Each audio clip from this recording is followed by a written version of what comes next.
Right now, it's a big topic in the United States of America. The impeachment inquiry of President Donald Trump has really captured the news and obviously the news of the world. Well, let me just tell you something. Yesterday, I believe it was yesterday, maybe it was the day before, I did a quid pro quo. That's right. I did a quid pro quo. In fact, I think I've done a number of them. And that's the conversation. And let me ask you, have you ever done a quid pro quo? Well, if you'll give me a few minutes, perhaps we can take the subject of the day and put it in a context that helps us to better understand the times and better know what to do, and perhaps even ask the question about what does it mean for you and for me as a Christian entrepreneur. A brief program today, but I hope it'll be helpful and useful to you. It begins right now.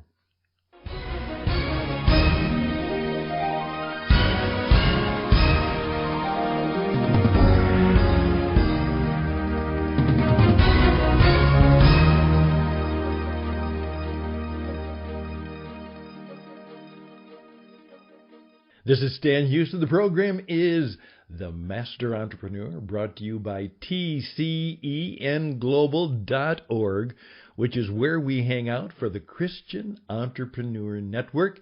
And we're the sponsor of the program, and hopefully you'll join us in sponsoring us and sponsoring the program too at tcenglobal.org/contribute now. Well, what about the quid pro quo, which is a Latin expression which everybody throws around, but of course most people have never heard of it, and those who've heard of it now perhaps don't really understand what it's all about. Well, let me see if I can give you a little bit of a help as I understand it, and please keep in mind I'm a real amateur about this. However, I do know that one of the things we want to do is, and I've taken this as a motto for years, it's said that King David had a group of men and women, and they were the people of Issachar. Issachar, kind of a group of advisors around him as he sought to lead the kingdom of Israel as it became a mighty, somewhat almost an empire at that time. And it said, the men and women of Issachar, the people of Issachar, they understood the times and they knew what to do. And for many years, I've oftentimes coached employers to understand that they should have some Issachar people in their fellowship of friends and colleagues, and perhaps with their employees. Issachar, help us to better understand what's going on. What's up, Doc? As the Bugs Bunny consultant used to say. What's going on and what should we do? Help us to better understand the times and know what to do. Well, yes, here's what happened. I went and I wanted to get my car washed. And it needs a good polishing. It needs to be really well done. I do it myself quite often, but I need to make sure it's done well so it doesn't rust out and it looks good. And then when I do it myself, it's better. So I went and asked for a professional car wash. Well, he said, for $25, we can do that. And we agreed. That, my friends, in very simple ways, was a quid pro quo. He agreed that he would wash my car and polish it and make it look very, very nice. But he wasn't going to do it for nothing. He wanted something. What did he want? He wanted $25. That was the quid pro quo. And you see, now you're beginning to get it. Almost everything in life and business tends to reflect a quid pro quo. I want my shirts cleaned. Well, I go to the nice family laundry down the street, and they know me, and they like me, and they appreciate me, and I like them, but they don't do my shirts for free. They ask that I will pay a fee, and it's very agreeable to both of us. They get the money and their services are compensated, and I have a lot of time and energy that I save by not doing the shirts myself. Now, to better understand a little bit of the context, you need to understand that one of the things that motivates, in many ways, the leader of the United States, Donald Trump, he is a businessman. He's not a politician. And he's a tough-nosed businessman. And of course, he made his reputation as a young man. I oftentimes say, write your first book before you're 40. He was about 38, 39, maybe just about 40. He wrote a book called The Art of the Deal. The Art of the Deal. And if you want to understand the man and understand a lot of where he comes from, you have to understand that that was very vital. What's the deal? And so in his dealings with the Chinese, one of the reasons he was very, very upset is he thought the quid pro quo between China and the United States was a bad deal. And he believes that if you have a bad deal, you should make it a better deal, a better quid pro quo. Life and business is full of quid pro quos. And part of what we do, part of the wisdom that we have to seek, remember, as a Christian entrepreneur, we seek God's special wisdom. Hey, and it's to know what we should do and how to do it well. And we have all kinds of opportunities. We have all kinds of people trying to sell us things. We have customers who are negotiating with us and trying to get a deal from us.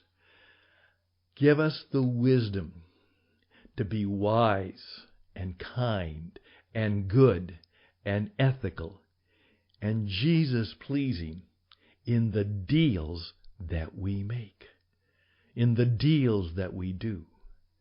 May we really reflect the spirit of kindness and goodness and fairness and understanding. But may we also do that in the spirit of knowing that we have our obligations to meet, our families to support, and our businesses to sustain. And so give us the wisdom to know when we should say no to the deal and when we should say yes to the deal. That's it. In a very simple explanation, that's a quid pro quo. And I just simply ask you to let that sit on your head and then perhaps decide what you will want to do as a Christian entrepreneur as you build your business. What are the standards you have for the deals that you will do and the promises you will make? I'm Stan Houston. This is The Master Entrepreneur. We'd appreciate your sponsorship. tcenglobal.org/contribute now. tcenglobal.org/contribute now. Now, give me a few moments and we'll talk about, does God have a quid pro quo? Stay tuned.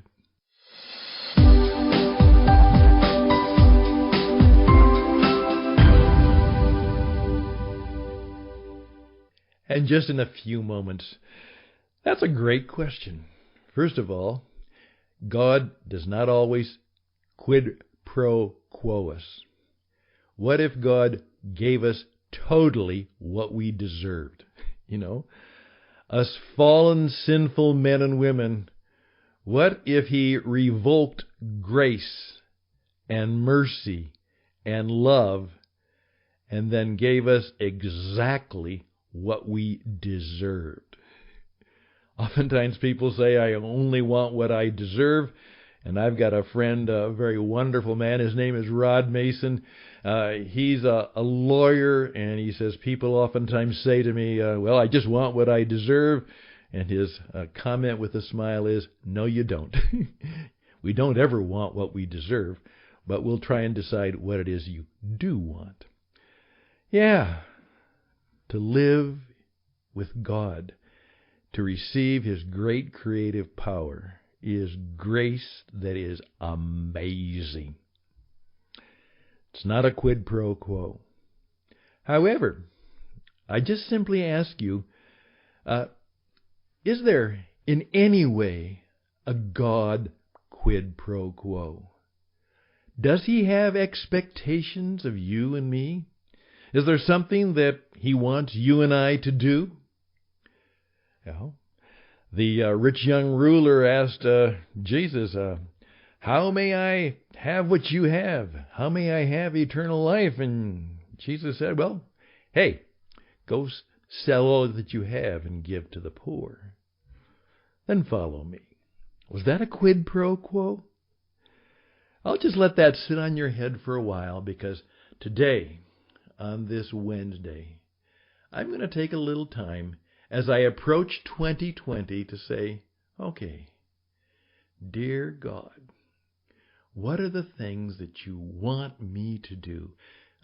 Give me some expectations in my prayers and meditation and wisdom. What are some of the things that you want me to do to better follow you, to know you, to love you, to serve you, and to share your love with others? Dear God, are there any quid pro quos that we should work on in 2020? Just let that little thought sit on your head for a while. I'm Stan Houston, the Master Entrepreneur. We'll finish it up. We'll be right back.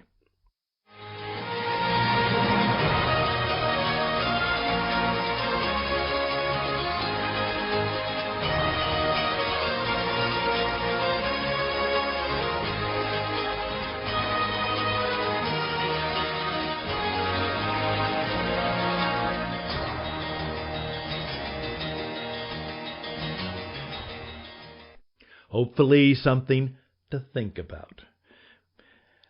One of the little fun lines that I use because it was used on me, a gentleman leaned forward right into me and said, Mr. Houston, tell me something I don't know. What a challenge. Tell me something I don't know. And that was part of a job audition. Tell me something I don't know. So I've kind of picked that up for years. Say, hey, tell us something we don't know. Help us learn something new. And so one of the things we're going to try and do from time to time is to see if we can tell you something that you didn't know that might be helpful to you. And we'll be during this giving season. It's 6 weeks from 2020. January 1st, 2020, 6 weeks from today. During the giving season, we're going to try and give you a little tip, 3 to 4, maybe a few times more a week. Just a 3 to 5 minute little coaching connection, a coaching counsel that hopefully it'll be something that you didn't know that will be helpful and useful to you. That's part of our plans, to serve you and to give you some help with grace during the giving season of 2020. I'm Stan Houston. Thank you for your time and energy. Thank you for your sponsorship and the things that you do for me and that you do for the Christian Entrepreneur Network. We are profoundly grateful. All the best. Bye for now.